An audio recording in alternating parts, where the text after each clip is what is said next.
bakongomani nyonso bisika bozali kolanda biso na pokwa ya lelo Mexique na bino nyonso bandeko nga na bengaka bandimi parce que bino bondimi na biso partout na basalon na bino na baetandoke na bino bomesana kolinga biso Mexique na pokwa ya lelo émission ya lelo ezali un peu spécial parce que ngai ndeko Danu Kifula nazali à la présentation na kozala na présentation ngai moko te na koezala na ndeko John Kabamba oyo ya Mexique télévision na émission le peuple parle na kozala na ndeko Flavien Roussaki oyo ya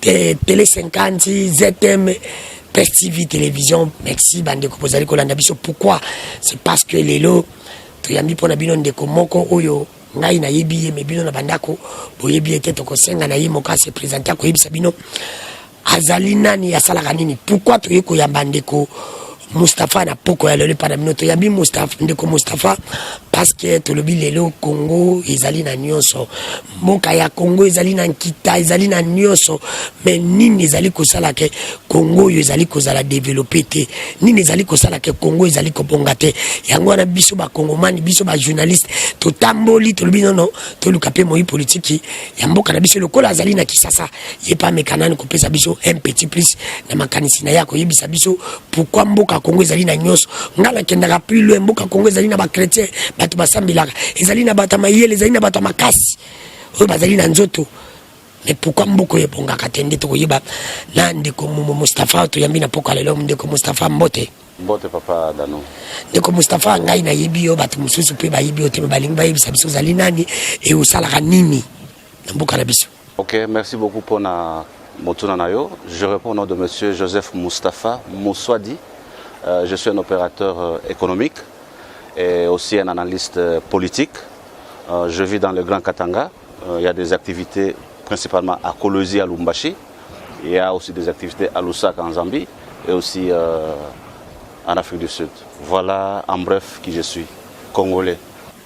De père et de mère? Moi je ne suis pas dans ça, je suis congolais, alors je n'ai pas besoin de m'agiter. Je suis congolais. Merci.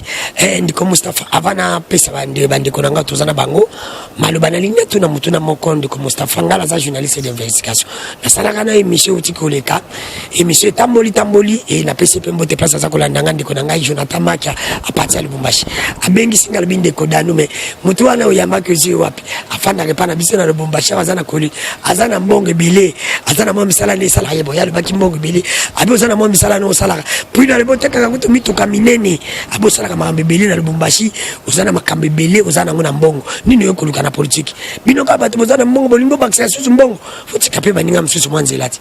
Merci pour la observation oyo ndekona biso asali. Le problème c'est que au Moni il y a la politique a embrassé beaucoup de gens mikolo oyo ba koti politique et la politique a beaucoup fait pour eux et en ce qui concerne ce qui est le climat Yambo Nabiso, surtout le climat politique, vous verrez qu'il y a beaucoup de gens qui sont venus dans la politique. Bazo soit politique net commerce, bazo soit politique net business na bango. Il y a des gens qui sont venus à la politique pauvre, baza n'a rien, et politique après ça bango nyoso. Et ce sont des gens comme ça qui sont en train, il y a qu'au ternir image, il y a des politiciens et puis n'amboka Nabiso. Parce que ces gens-là, ce que baye na politique. Bazo en politique pour faire de l'argent, pas vraiment pour servir le peuple. Voilà un peu la révolution maintenant que la jeunesse montante doit faire et peut-être accompagnée par nous autres. Pour que vraiment ce qu'il y a dans la politique, il y a qu'à la politique, pas pour faire de l'argent. Nous venons dans la politique, ce n'est pas pour faire de l'argent. Parce que à mon âge et avec ce que j'ai, je n'ai pas besoin de faire de l'argent dans la politique. Nous venons vraiment pour essayer, il y a qu'au oyo peuple nabiso, voilà un peu bref on a roloba na motuna na yo. Avant na ndeko Flavien nzela ngo za nini oyo fo bino bo pesa biso bino bato boyina i politique ya lelo po pepalanda po le bike isana ko sala mbongo. Nzela eza nini? Nzela eza d'abord respect à mibeko. Nzela eza d'abord respect ya chose publique o babengaka la res publica, ça veut dire mutu ayeba ko respecter, mutu ayeba ko différencier poche oyaye na poche oyo ya l'État. Parce que ce qui vraiment tolandi mikolo oyo, nous connaissons, il y a beaucoup de problèmes qui se posent dans ce pays, beaucoup de détournements. Même dans le régime passé, même aussi nabatu ya régime oyo tozana bango. Même les gens qui ont travaillé même avant. Donc ça veut dire que notre pays a beaucoup souffert. N'a pas détournement. Ce qu'on appelle, c'est Moïbi tout simplement. Les gens viennent à la politique juste pour voler, pour prendre de l'argent. Et Mbongwana Obazoïba, c'est juste pour leur bien. Yaba na bango, na basi na bango. Alors, politique est ça bon côté. Politique est ça et l'autre côté na politique. Tu dois servir la communauté dans laquelle tu vis. Tous les députés et belé awa. Est-ce que vraiment combien de députés basala même matin un geste dans la place où il va voter bango? Sur les 500 ou 600 au bazar n'a parlé du peuple. Donc c'est pour vous dire que la politique a beau. Vous êtes de Kinshasa. Vous avez vu comment est-ce que les députés sont venus, ceux qui sont venus de l'intérieur, et même Baoyawa. Mais ceux qui sont venus comme ça, mais aujourd'hui, il y a des députés qui ont de 2, 3, 4, 5 buildings, même ici à Kinshasa ou bien dans la province. Ce qui ont le salaire, ça ne reflète pas ce qu'ils font sur le terrain. Est-ce que ces gens-là aussi, on ne peut pas aussi les scanner, on ne peut pas aussi les auditer pour voir, parce qu'il y a quelque part là, en droit Balobaka, enrichissement sans cause. Kakaboy, dans 2 ans, 3 ans, quelqu'un, il vient du néant, 3, 4 buildings. Parce qu'à côté de la politique.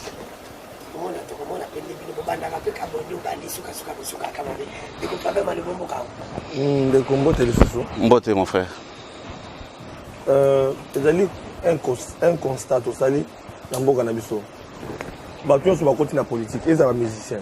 La côté de la politique, les candidats, toujours qui est déjà vers 2023, ils allaient année électorale. Tout le monde a un théâtre, un quota, un homme d'affaires, un quota. Et politique, et comment on a bon. Pourquoi il y a toute la question? Vous allez opérateur économique. Mais au moment où on s'intéresse à la politique, pour nous, on a des détourneurs. Exemple, des tourneurs dans le Canabiso, mais on reproche aussi la classe pour les opérateurs économiques. Mingi peut continuer la politique, mais ça n'est pas l'autre côté. Tout ça, quand même, il y a Katanga, Moïse Katumbi, il y a opérateurs économiques, mais il y a qui gouverneur et pas dans le régime et les caca. Parce qu'on reproche la bino, peu mingi, on veut que ça n'a pas l'autre côté. Dans l'ingénieur, il y a les moi, je suis ici que je suis de Mustafa. Et là, on a comme geste, c'est pour nous faire une politique. On a voté bango baya koto ba kipaka ba contrer na bango te uta ko na katanga pas sozami et là on dit yo moko na Italie social ndongo vanda kana bango to mona appelle bande comme ça opérateur économique ba tungima ba kelasi to mona pe ba misusu ba sali mo plutôt ba centre de santé to mona ba misusu ba bimisa ba mama na ba kangama na bo plutôt to mona ba geste wana ba fondation wa mingi pe ba opérateur économique et là on dit yo sali na ba imboka na bana Congo ya katanga. Merci beaucoup Ndeko Flavien pour la motuna nayo. Je ne suis pas du genre qui n'a l'oba ou yonaza ou bien ou yonasi na salela mboka. Je crois que biso te évolue mingi na ba province à l'intérieur comme vous nous appelez. Na kati ya mboka. Biso toza vraiment ba mboka tie. Nous venons de là. C'est vous qui êtes ici à Kin. Mais merci beaucoup. Mais ce que je peux vous dire, moi je ne veux pas vraiment me flasher et dire ce que j'ai déjà fait, ce que j'ai déjà fait et ce que je suis en train de faire. Je crois que nous sommes en train de programmer une émission Oyo Bokoya jusqu'à Katanga, dans notre Katanga, et vous-même avec vos caméras à l'appui, nous allons marcher. Même s'il faut vraiment tourner à côté, parce que moi, voilà, nous travaillons, je suis au Congo et puis nous avons aussi investi ailleurs. Parce que nous sommes investir dans le Congo. Je suis aussi parmi les gens, pas à Congolais, investir ça dans les bandes Yamboka. Donc nous allons aller avec vos caméras et vous allez voir et vous allez présenter au public. Mais j'ai déjà fait aussi beaucoup pour la population. Là, je vous assure. Donc, et on mis déplacer la caméra pour prendre Bilili et les choses que nous avons déjà fait à l'intérieur. Vraiment, nous sommes en train de venir à Kinshasa. Je crois que la première volée à question nayo, tu as Hollandi Sikaka Motuna Yandeko Danou. Les politiques, la politique, il y a un théâtre, ça veut dire que c'est voilà. La politique, c'est quoi? Quelque part là, on dit que ceux qui vraiment ont s'intéressé à la politique va s'intéresser à toi. C'est vrai, ce n'est pas interdit. Il y a toutes les couches sociales basées à la politique. Mais la manière maintenant de la faire, la manière maintenant de l'appliquer. C'est là où maintenant ça révolte. C'est là où maintenant j'ai dit que non, il faudrait maintenant que nous fassions une certaine révolution en ce qui concerne façon à cause de la politique dans Mboka Nabiso. Nous ne pouvons pas venir à la politique pour faire de l'argent. Nous ne venons pas à la politique parce que la politique, même si on va côté la politique, il va dans sa porte aussi. Nous à côté de la politique, il n'a rien et c'est fini après 6 mois, 1 année et il devient patron. Et bon, ça va longo les gars na place à Zali wana. Vous voyez quelqu'un qui commence à reconnaître na scène ndenge moko yamabe et ils ont payé ça paye na Sony. Je crois que Moutoula Moutouaïbi Bakaya Bongo, les gens qui ont servi la nation, les politiciens, ils étaient bien. Et après le mandat, nous avons vu nasser. Ce n'est pas ce genre de politique qu'on a trouvé tout ça là. Il faut maintenant faire une bonne politique. Aux gens moyen, au côté de la politique et au sali politique. Ce que tu continues dans le business sans voler l'argent de l'État, sans détourner. Donc vous allez encourager Moussala IGF Fazali au Sala? Bien sûr que oui, en tant qu'expert comptable. Moi je suis. Ah d'accord. Moi je suis vraiment un auditeur. Moi je suis un auditeur d'abord de formation. Je suis un auditeur de formation parce que j'ai une maîtrise en économique et finance. Je fais ça ailleurs. Donc j'ai dans la qualification, qualificatif, il y a auditeur. Donc l'audit est toujours nécessaire dans toute gestion. En tant que spécialiste, c'est pas sur lui que vous allez payer dans le domaine il y a audit. Il y a des choses qui reproché à l'IGF, Inspection Générale de la Finance, où il y a on dirait qu'ils ont la double vitesse. Ils ont s'intéresser plus à la famille politique. Il y a des gens c'est vrai, mais ils ont protéger les gens qui sont il y a des choses est-ce que Moussala IGF en tant qu'expert na audit, en tant que logo tangelango classe, en tant que logo zolango formation. Oh IGF a ko sala na ba secteur nyoso, mandeko balobi te sengela ki na présidence. To ki pe na présidence pe sengela auditer et que asa bandi mosala. Au base président mosala audit a ko sala sans que politique ou couleur mongo to coloration mongo. IGF a ça mosala malamu en tant qu'expert. Merci beaucoup. Je crois que na badossé au IGF a travaillé parce que moi aussi j'appuie d'abord ce que fait l'inspecteur au IGF. Je crois que c'est M. Alingeti. Voilà. Moi j'appuie parce que après l'investigation, il passe à la télé. Il y a eu ça, il y a eu ça, il y a eu ça, nous l'avons audité, il y a eu ça, c'est vrai. Et ça, agence m'a pour pouvoir sikoyo. L'IGF est là, pas peut-être moins de 20 ou assez à travailler. C'est vrai, l'audit, ce que moi, c'est à auditer. Je pense que il n'y a personne qui accepte toujours un contrôle. Ça, je vous l'ai dit. Voilà, tu as dépensé comment? Voilà, ça contrôle les actes facilités. Voilà, donc contrôle les actes facilités. Voilà, contrôle les actes facilités. C'est ça que j'ai dit. C'est ça que j'ai dit. Nous sommes au début. L'IGF a bandi Moussala Naye, il faut encourager Ango. C'est vrai, ce n'est pas seulement que non, ils ont compte rendu pour nous travailler à Kala. Ben, ce qui peut l'andi bien, ce sont de gros montants d'abord. Nous voulons vraiment récupérer les montants et qu'on puisse servir dans la politique actuelle du gouvernement Sika et Zosala. D'accord.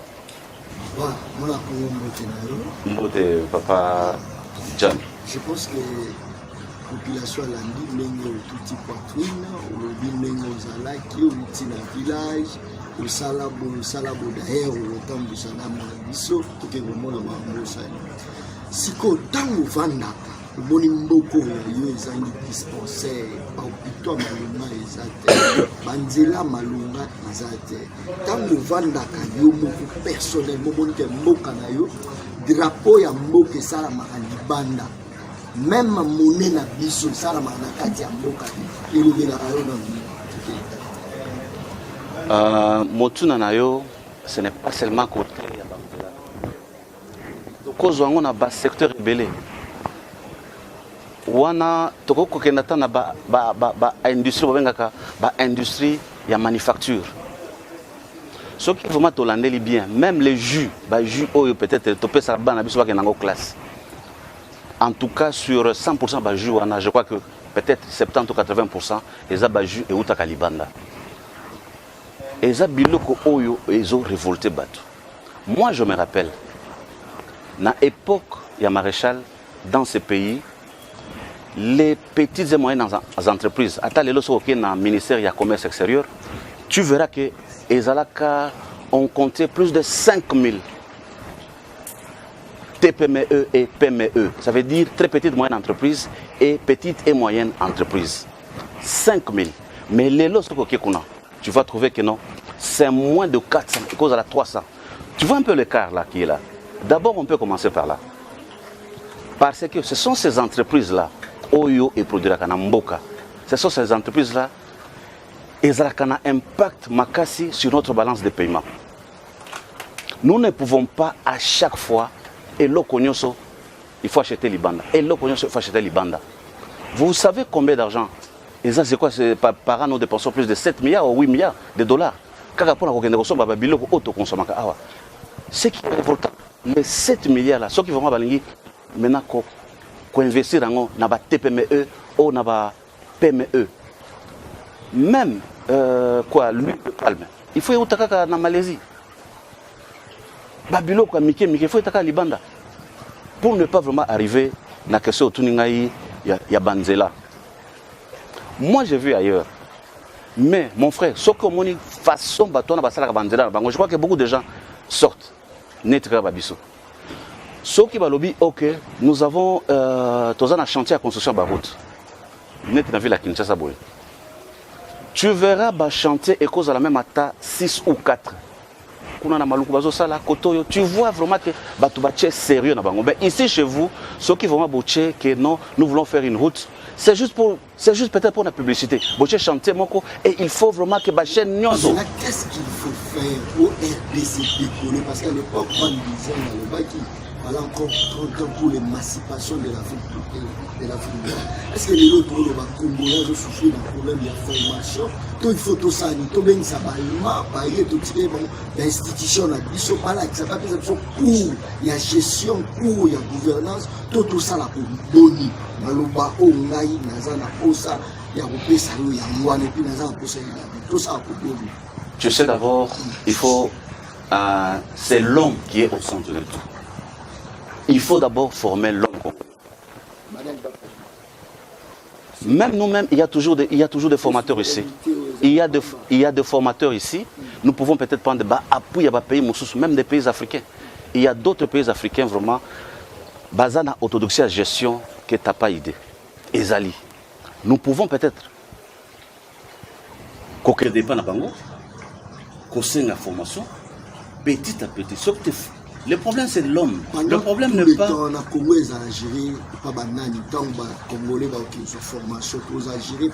Ce n'est pas tout le monde, parce que Mboka a formation bandakala.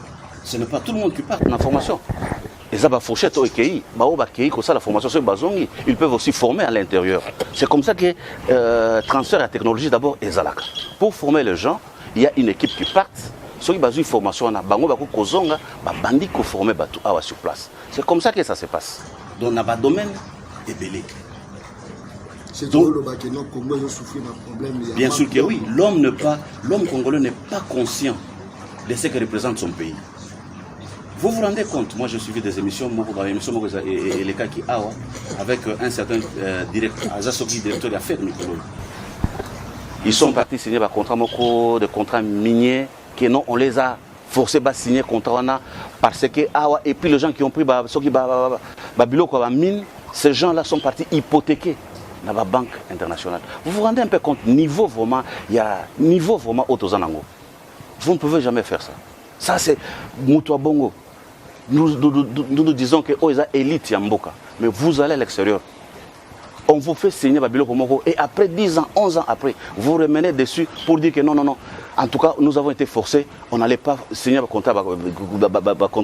Mais ça ne va pas. Donc ça veut dire que le problème est dans l'homme. L'homme congolais comprendra que mon pays représente ceci. Nous devons travailler maintenant comme ça. Et aussi, il y a aussi notre problème. C'est le problème de l'unité. Nous sommes tellement divisés dans Babilo Komoko que c'est pour ça que notre pays est toujours comme ça. Ce qui est la parole Moko, moi je pense que le décollage à Congo, ça ne prendra pas beaucoup de temps. Parole Moko, c'est-à-dire que parti politique parole Moko, ça veut dire que nous devons, attention à la parti politique, ils ont 500. Mais en ce qui concerne le développement d'un pays, nous devons avoir ce qu'on appelle le leitmotiv Moko. Nous devons tous acheminer vers un développement. Si c'est pour le social, nous devons tous appuyer les social de la population. Si d'abord, tu sais d'abord la formation de l'homme. La formation de l'homme, ça veut dire, ça va nous prendre, net secteur, il y a gestion. On envoie des gens qui font formation en gestion et ils rentrent. Nous avons la pisciculture, nous avons l'agriculture. Maintenant, il y a maintenant des plantes. Dans son temps, nous, on savait que non, vraiment, ce que l'on Massango, il faut peut-être 6 mois ou 10 mois. Mais maintenant, là, il y a des trucs qui se font au Lelo après 3 mois, 4 mois. Bambi soutient à maille. Après 3 mois, 2 mois, tu as ça. Et en grande quantité. Pourquoi devons-nous seulement aller dépenser de l'argent à l'extérieur pour avoir des commissions pour nous enrichir? Pourquoi ne pouvons-nous pas faire une révolution interne à nous-mêmes pour produire ici chez nous? C'est l'homme. Le problème du Congolais, c'est l'homme.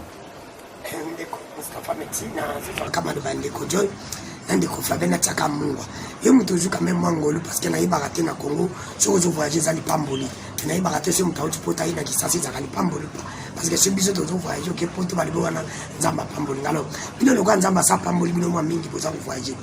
Différence c'est ça entre bino l'homme politique congolais et l'homme politique nsubo mona kaneti na Zambie et na Tanzanie. Différence c'est ça nini? Yo mokolo ba pila bosolo pe bosolo. Prise de conscience, na degré, il y a patriotisme. Ce sont des gens qui aiment leur pays à telle enseigne que... Moi, je vais te raconter une histoire. Un jour, Nazaki na parking, Nazambi na Lusaka. Nazaki na parking, Nazo garé Mutuka na ngai. Alors, Nazo garé Mutuka, tu vois, au moni na badal, mais moi, je suis monté au-dessus. Na parking neti, je n'ai pas respecté vraiment l'espace. Et je crois que na Kasaki Loko, c'est pas la police, mais les nationaux eux-mêmes sont venus me dire que non, non, messieurs, vous devez bien garer votre véhicule. Vous avez vu ça, mboka na biso. Ce que vous avez vu mboka na biso, vous n'avez pas na bino. Biso mboka de kotika là, voilà d'abord, c'était pas la police. Juste un individu qui passait. Il m'a reproché de ça. Mais combien de fois biso va congolais, toboka kama titi, toboka kama n'importe quoi, partout. Toboka partout. Sans vraiment cet amour-là, il y a patrie. Il faut. Alors, on est comme Mustafa Metsoli, amour à patrie, ça te met. Avant ton compte, on a un deuxième volet, on appelle ça peine de conflaver. Par rapport à Total Marabou, il y a la loi électorale. Au monde, il y a tout le monde. Le Bakango, 61 après les lots Congo et l'indépendance. Mais tout ça, on a un problème. L'élection, ça n'est pas solide. Mais où tu collandes, awa ndingi, bandi comme souci à la mouka balobi, là, l'électoral, on est salé mina pour soloté. Il faut pas bander. Mais on a mis tout le monde dans mon corps. Ngaina yoto yebike. Élection année le baki Kabila terre qui a reçu mes yeux. Au peu de quoi bandi ko bazulu bakeno, ndeko Félix Pazolinga, azoko linga, kotaye yango na mesure na yi. Mais nini bazali ko sa yo en tant que moi politique ya mboka na biso. Nini okoki ko pesa pour tout le réforme ya solo di marabo solo. Mon konjo ya ko ya en 2023, tout le monde pense que non, Azamo Konzi a solo ou à Congolais va prendre. Merci beaucoup. Tu sais que politique, c'est vrai, divergence les uns à côté. Nous ne pouvons pas interdire à Ndeko Fayoulou de penser autrement que ce que fait le pouvoir. Ce qui vraiment que Amoni qui m'a fait Saleni, il est là pour décrier. C'est ça même. Aussi rôle et opposition. Il décrit Oyo et Zosalemananzela, il y a mis côté. Pour être ces gens qui sont là, pas changer parce qu'ils peuvent revenir encore une fois, pas retourner autour d'une table pour refaire et pour reconstruire encore la communauté wana Yasseni. Donc ça veut dire ceci, ça veut dire que parole moko. Il faut museler l'opposition. Non, on ne muselle pas l'opposition, mais l'opposition est là pour faire la police de la politique. Il y a votre oyo, bazana pouvoir. Alors avant de passer le conflaver, comme Mustafa va découvrir les misanga, et on se question va vraiment dans ma baie, mais na tuni mutuna. Pour la nini bino ba katange bukanchaka Kongo nde izalaka kuna na katanga so sali likambo ya ende conflaver okomona bamo bakanchaka ndire Kongo nde bandi kuna biso ba katange nina ngwesala ke omi beta to oleke bo beta to le Kongo za ondire bino ba katange bomona ondire bazamonda pa ondire so di bakaboli Kongo bino nde botikala na nyanyoso nina ngwesala bino le lendo bo. Non, ça c'est vraiment un mauvais jugement. il y a province Nabiso, mais ce n'est pas ça. Mais ce que nous faisons, c'est la démocratie. C'est la démocratie parce que, d'abord, le Katanga aussi sur le plan, il y a budget national. Le Katanga, je crois, contribue à 80-90%. Là, il faudrait le savoir. Moi, bien, il doit aussi jouir na ba faveur Moussousou et pas à papa. Donc, nous demandons aussi ce qui revient au Katanga doit retourner au Katanga. Ce n'est pas que nous voulons que tous les Congos soient les Katanga, non. Ça veut dire que nous revendiquons aussi. Parce que c'est aussi une façon de pousser les autres provinces aussi à produire. Ce n'est pas Ezakana sans Samabete. C'est pour vous pousser ma province. Nous avons 26 provinces. Mais la province union surtout. Et qui jamais colla les la province moko. Non. C'est trop, c'est une charge. Ce qui vraiment les lots net Ituri. Et combien de temps à niveau net, combien peut produire. Dans une Nord Kivu, Sud Kivu, ou Bangui, tout ça. Et combien qu'on produit. Moi je crois que vous allez pour un intérêt, il y a besoin de banso congolais. Donc voilà un peu aussi le sens. Côté on pousse aussi la province Moussousou pour travailler ma casse, pour produire paix et pour que Congo na biso et tout le monde. Na osanga ndeko Flavien azo question na ime ndeko Flavien na ndeko John pakanyanga mutu no sina bosa no répondre na katanga yo mutu kuna ande Moïse Katumbi na Kungu na oyo mususu Moyambo na nazalaka leader oko répondre biso na mutu na parce que répondre kamba la monga parce que bolinga komi bango yo koto po biso tozaka kuna ya baba to pese mboni oka ndeko John yende leader oka Moïse tsapo kuna ngande leader oka dani mususu oyo Moyambo yende leader yo mutu zakuna on bango na nazaka vraiment leader katanga qui est leader na non non sans pour les mutuza leader na ndenge na ye tout le monde batutu nyoso na misatu au cité ce sont des gens forts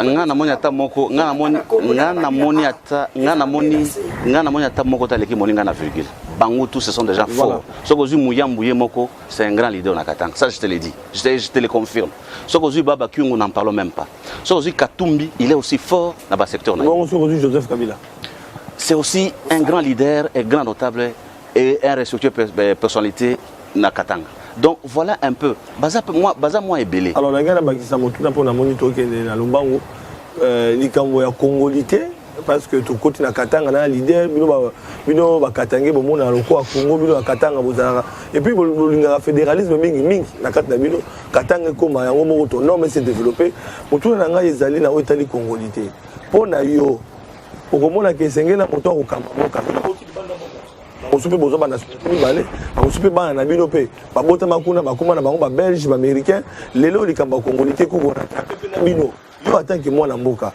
vous avez intérêt na mboka na yo vous allez investisseur na mboka vous allez opérateur économique vous avez libanda na mboka ya biso likamba congolité OK poko ba mokonzi ya mboka to pe obligé ba poste to ko ba fonction régalienne ya mboka na biso esengeli ozala kaka des pères et des mères congolais yo munyango ndengeni pona yo moko na pona nga moko et l'autre on a d'abord eza congolité ce qui vraiment aujourd'hui penser on a monsieur Tchani parce que loi on a écouté na ba voter ce n'est pas jusque là une loi c'est juste une pensée ya mutu on ne peut jamais interdire à quelqu'un de réfléchir et de penser. Moi je crois que d'abord je salue cet homme là parce que Azam Tomaele biso tout na Congo Mobimba nous sommes en train de tourner autour de la pensée naïe. Parce que c'est quelqu'un qui est à Fandi, à Kanissi. Mais le problème n'est pas problème à congolité. Le problème est Zawana. D'abord, nous avons, premier volet, il y a pensé naïe, et ça, irrévocabilité, il y a nationalité congolaise. Ça veut dire quoi? Ça veut dire que, à Pessi Batu Bele chance au Bazali Banda Batu va changer la nationalité. Pour que Atasoki Azongi Namboka naïe, il doit automatiquement récupérer sa nationalité congolaise. De un, moi je ne vois pas le mal avec ça. Deuxième point, ça, à lobby ESA, verrouillage. Il y a certains postes, il y a souveraineté en Bokanabiso. Ce qui n'est pas aussi mauvais. Moi, ce que je demande peut-être, quand Oyo ESA lésé, c'est quoi? Moutouana Atie Maele Naye, il a mis son intelligence. C'est maintenant un groupe Moussousona, Bango Pebasala, Makasi, qu'ils mettent aussi leur intelligence sur table pour combattre cette pensée-là de M. Tchani. Au lieu de chantage, au lieu de menace. Moi, je crois que c'est quelque chose d'intellectualisme. Il faut combattre encore Kaka sur un plan intellectualisme et sur un plan scientifique. Yamayele. Mabe nango ezate, mais si cette pensée-là, cette loi-là a été établie, pensée, réfléchie pour combattre une certaine personne, c'est là où Eza Mabe. Ce qui wana Eza impersonnel, là ça va. Mais ce qui wana, les pouvoirs en place, Eza pouvoir Eza Simaya Tchani, parce que Katumbi Aza potentiel candidat, ba longolais na course. Moi je crois que wana Eza Mabe. Très bien. C'est comme si qui m'a conflit, qui m'a soutenir la vision et l'idée politique. Moi, je suis en train de soutenir le développement de mon pays. Partout où il y a un développement, j'appuie. Parce que, oui, c'est-à-dire que Naza n'a souci, il y a peuple congolais.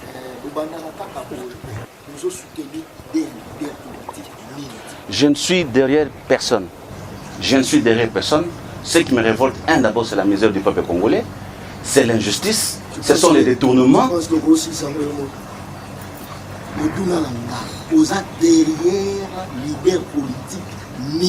Je te réponds encore une fois.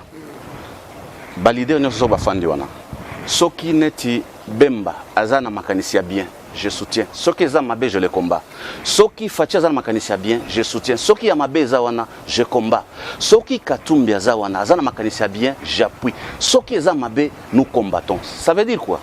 Ça veut dire que la misère est tellement grande à telle enseigne que il faut une révolution. Même dans vos chefs, nous devons nous révolter contre une certaine situation.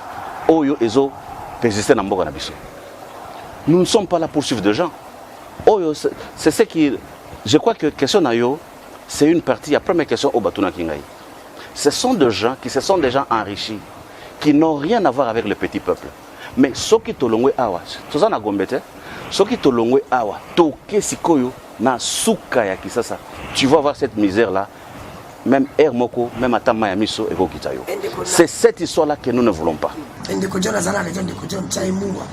Qui est derrière lui? Très bien, c'est là où on continue. Mboka na biso bato bakomi ce sont les politiciens congolais commis par bato tout bayebi ke ba politiciens de ba plus riches on a bamboka mususu ce sont des hommes d'affaires.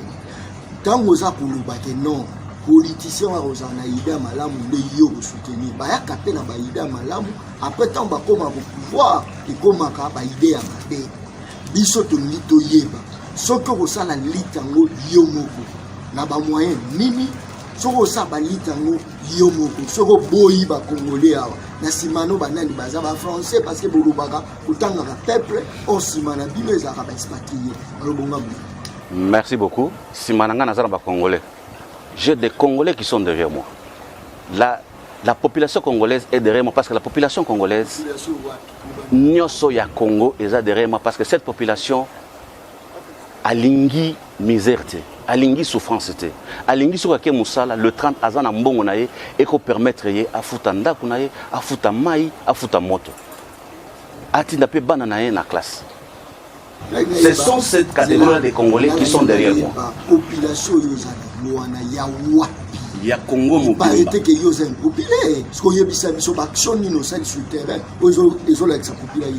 C'est ça le problème. C'est ça le problème. Popularité à point nul. C'est vrai. Ce n'est pas que Mbongo Nangai ou moi-même n'a pas aussi ça passe à Congolais. Non. Il faut maintenant Tozoa, Tocha Mayele na biso place moko pour que Mutu na Mutu Azwa Oyo azana droit na ya kozwa. Nous travaillons pour notre pays. Nous produisons pour notre pays. Mais la redistribution doit être équitable. C'est là où moi je me base. Là où moi je base ma vision politique. Dans la redistribution, nous produisons. Il y a de l'injustice quelque part. Il y a redistribution, mais équitable. Non, il faut voir le petit peuple. Il faut payer les gens. Il faut créer des emplois. Tout ça. On ne va pas, nous ne sommes pas là pour aller chercher des Français, des Belges ou des Européens pour venir faire ce que nous pouvons faire. Nous allons le faire nous-mêmes ici. C'est là-bas. Il y a le président de la République, Robandawan, parce que même M. Félix Tshisekedi, alors qui est en opposition, tu évites de gérer la passe. Est-ce qu'il y a pas la terre de Kolanda, Robandawan ou qui est au moins, co-diriger One Management, co-diriger les contrôle, co-diriger et co-orienter, co-diriger et co-coordonner. Je crois qu'avec Eza moi belé, je crois qu'avec on a PCO, Eza peut co-organiser. Nabamo on a PCO, je crois que nous allons nous organiser et nous allons de l'avant. Merci Ndeko Mustafa, bon on est bandé comme ça, on a l'habitude de partout, et les lobes on est un peu spécial parce que tu as mis Ndeko Mustafa ou Yaouti dans le combat chef, à l'habitude ça allait de père et de mère 100%, tu allais dans Ndeko John Kabamba, et peuple parle, tu allais dans Ndeko Flavet au Kundola, et tu allais dans Ndeko Dano qui est là, le banana, tu allais au Kundola, peuple allait Koloba, ils allaient bisouter, ils allaient peuple. Ndeko Mustafa, c'est que tu allais dans ma caméra, vous allez Koloba Lelo, ok? Il y a Congo, même malédiction à Congo, cause avoir homme d'État et Mabé depuis Banda Congo, Banda Tigre. Oui, j'appuie. Oui, j'appuie ça. Nous avons connu de mauvais dirigeants dans ce pays. C'est pour ça que notre pays est là-bas. Tu n'as qu'un mot, tu n'as pas émission, tu n'as pas de Kodani, tu n'as pas de Mustafa. Ceux qui m'ont commission de conseiller en écouter le mot. Place au Yosimi, Bandeko Balobi. Le baki qui va matissa à salaire à battre. Le baki, ce que nous a conseillé, la minute éthique pour reçu à matissa à salaire. Mais bande ko lobby na ba recherche que ça n'a été. Ils appellent bande ko jeunesse. Lobby recherche des champs de mati 2 millions. Comme là. Mais ni les ali ko sala ke ndeko ti le mot. Azali ko sala ya ngote qui fisque ba salaire y mata. Et pour na yo ko ko le bani pour mongo c'est mati. Une politique interne au Bango Bazo appliqué au niveau du gouvernement. Ça, en tout cas, je n'ai aucune fuite. Il y a Oyo Bazo Salam. Mais ce que je sais, c'est que Bami PCI, plateforme, ils veulent atteindre 3 milliards na réserve. Ce qui n'est pas une mauvaise chose. Aussi, peut-être pour aussi faire traiter la malaria, tous les besoin de Tonga, et qui se bololo, peut-être une étape Oyo. C'est ce que moi j'essaie de comprendre. Mais il ne faudrait pas que ça prenne beaucoup de temps. Il ne faudrait pas que ça prenne beaucoup de temps.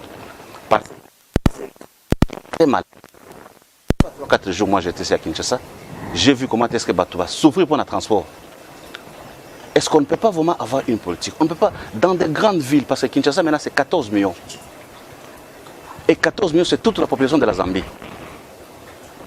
À Kinshasa, si on ne peut pas vraiment mettre des trains, on ne peut pas vraiment retourner parce qu'il y avait des trains jadis. On ne peut pas vraiment retourner les trains. Toko, pour vraiment les transports, il y a Batou. Non.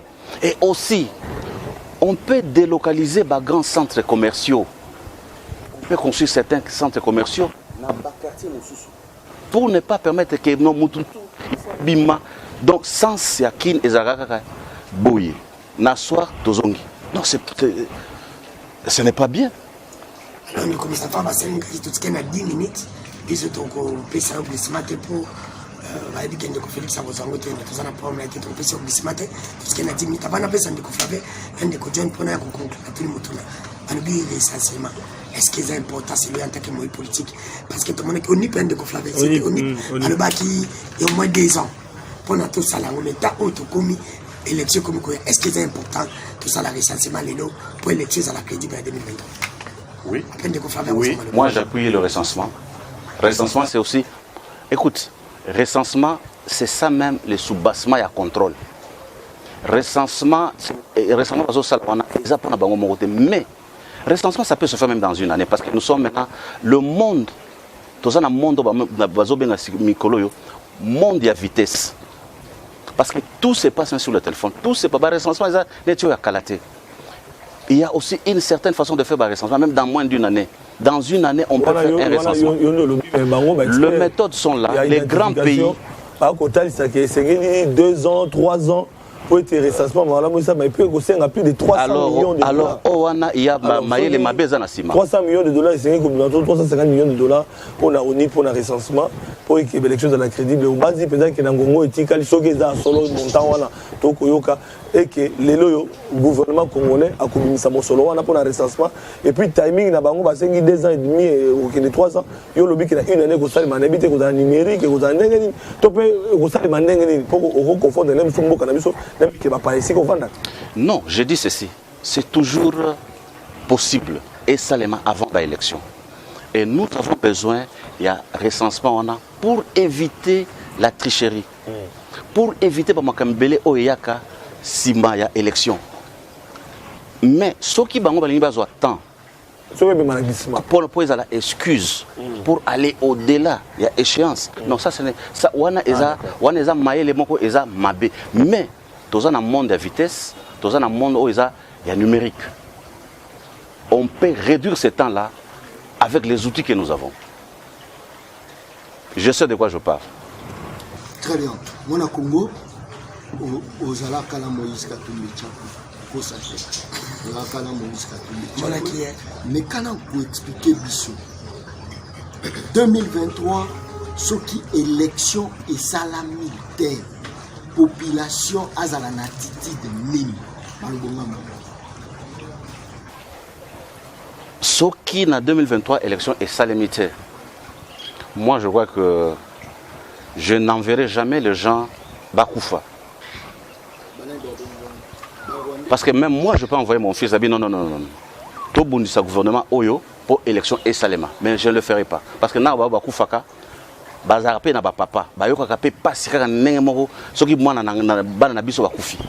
je ne ferai pas ça. Moi, nous serons toujours là pour demander au gouvernement de respecter l'échéancier. Ça veut dire la date.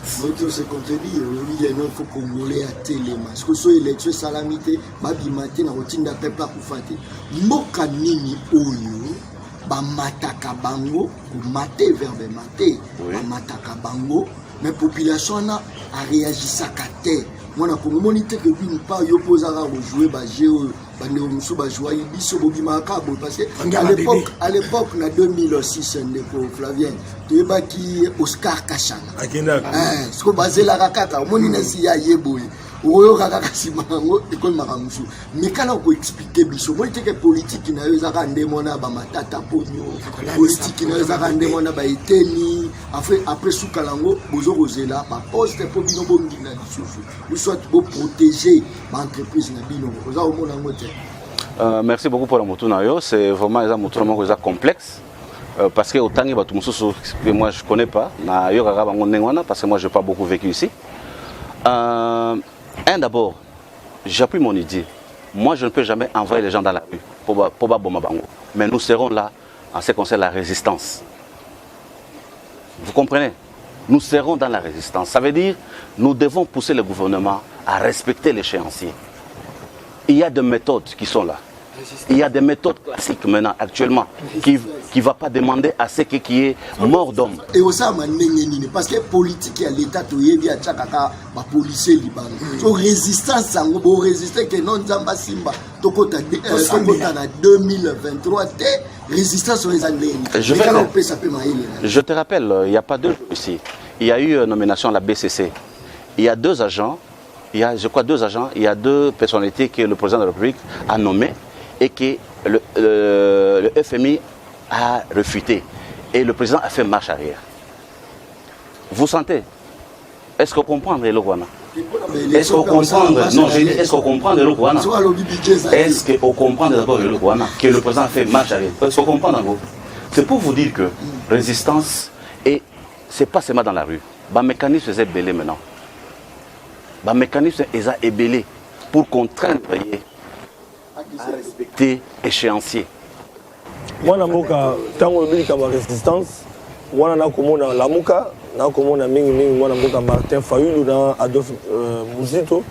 po ndeko Jean-Pierre Bemba na ndeko Moïse Katumbi kokota na bango na union sacrée la base qui toki au classer bango sous na idéologie à combat ya lamuka on est point de vue engagé nga dans un débat na bango te alors on a revenir na question nga tant on lobby résistance ozo se placer wa na lamuka ya idéologie ya makanisi ndenge Fayulu azo mener na lamuka ya Jean-Pierre Bemba ni chaud ni froid na Moïse Katumbi na union sacrée bien que les Camerounais congolais alinga longwa to bité soki opposition pour comment dépotoir ba kendaka ba na blanchisserie et que population va continuer à accompagner bango et que population va comprendre que no Bemba na Katumbi baza derrière na Félix Tshisekedi yo lingo se placer sur ko wapi voilà j'ai bien dit ici au début que ce qui n'a programme il y a Martin Fayulu a sali eloko moko oyo eza bien j'appuie ce qui est mabé nous allons combattre ça ce qui toque pas ya Félix ça sali eloko moko bien vous m'avez posé une question ici concernant l'IGF j'ai appuyé cette idée là mais pour en ce qui concerne par exemple le glissement de ces pouvoirs nous n'allons pas accepter c'est pour vous dire que nous nous plaçons nous plaçons Simba ya peuple congolais peuple oyazo souffrir peuple oyaza démuni peuple oyaza a besoin tout le monde n'a pas besoin d'être président de la République tout le monde n'a pas besoin qu'il ait la gouverneur ait la député non mboka ebonga akende musala azonga ala la mwana kende classe alia lobiaki c'est tout ce que nous nous battons pour ça. Merci. Les comme ça fait aussi ici mot de la fin par rapport à une autonomie parce que le travail qui a été fait par l'homme a été toujours 9 ou 8% sur 10. Bisopelo au nino linga kingala tuna ndiko fabia tuna John Kabamba tuna tutunite ule bangu mena tunyo otela bisopo mamunga mukeli kamba matata o azaki na résidence Vesco batiki boni tali douane yango to lukagiti sisi mema to comme la suka. Ah bien sûr que oui, je crois que Matata Pogno bah invité qui je crois qu'il a présenté liste, il y a bateau bénéficiaire qui. Mais jusque-là, il est toujours sous contrôle. Il y a. En fait, il y a pas. Parce qu'il ne peut pas aller au-delà à Kinshasa. Donc, il est toujours. Au niveau de Kinshasa, il ne peut pas aller en dehors de Kin. Donc, voilà un peu. Nous appuyons cette justice. Ce qui vraiment. Investigation. Trouver que Matata n'était pas impliqué. Matata est innocent dans le dossier Songolo. Mais on va l'innocenter. Nous, ce que nous ne voulons pas, c'est la justice instrumentalisée. Justice pour le règlement des comptes. Non. Ce qui a vraiment appelé ces preuves, il y a défense. Mais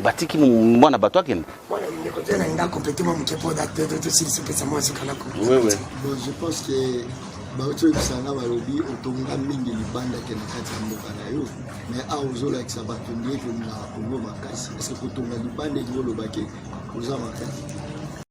Je vais t'amener, toi tu vas même pas rester dans l'équipe que je veux partir avec. Parce que moi je te dis que sont de faire une ferme. Maintenant il faut pas me pousser dans le bas biloko na zo sala awa na mboka. Ils sont de faire ça. Je fais. Je veux pas parler de ce que je fais. Mais Torokende. Tu vas prendre les images, tu viens avec ici. Maintenant, tu vas me juger sur base de ça. Je ne veux pas qu'il n'appelle ça image.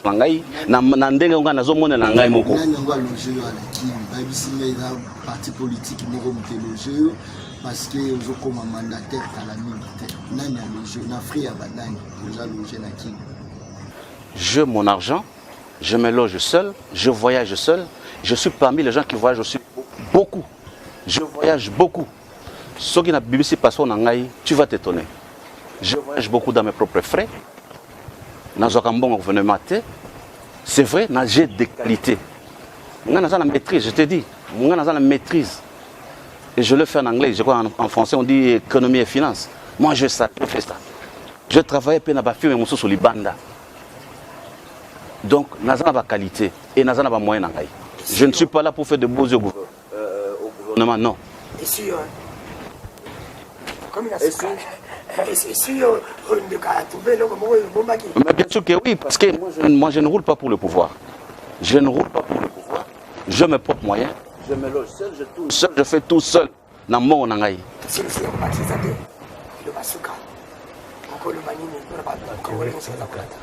Non, ce que nous voulons, c'est que les Congolais tozala vigilant pour la élection oyo ezoya.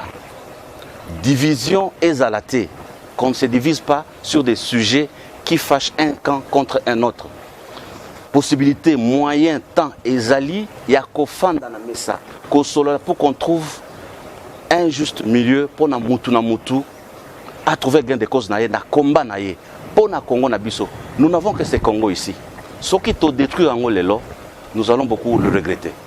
Merci Bandeko Bolanda qui biso de partout to salaki miso pona bino to yambaki pona bino ndeko Joseph Mustafa oyo azali moi politique ya mboka na biso oyo azali moi économie ya mboka na biso to yambaki to beteki masolo ya nyonso to zalaki ngai ndeko Danu qui fait la présentation ndeko nanga John Kabamba le peuple parle le peuple parler ya meki télévision pour la émission kuna ndeko nanga Flavien Lusaki oyo azali na PTV télé 57 pour la émission na boteni biso de guerre et travail qui a été fait par l'homme c'est tout le bâti m'a volé mis ce qui peut inviter na biso le bâti m'a volé mis ça au pays équipe nationale ils appellent le parti Zaraki non pas congolais la télé mi pour parler ba Congo heureusement que pas la biso za ngo ibali ba ibara maite ba yana uzapana to ya minde ko Mustafa ayi biso yayi yo pozo la biso to ya mbayo oyi biso par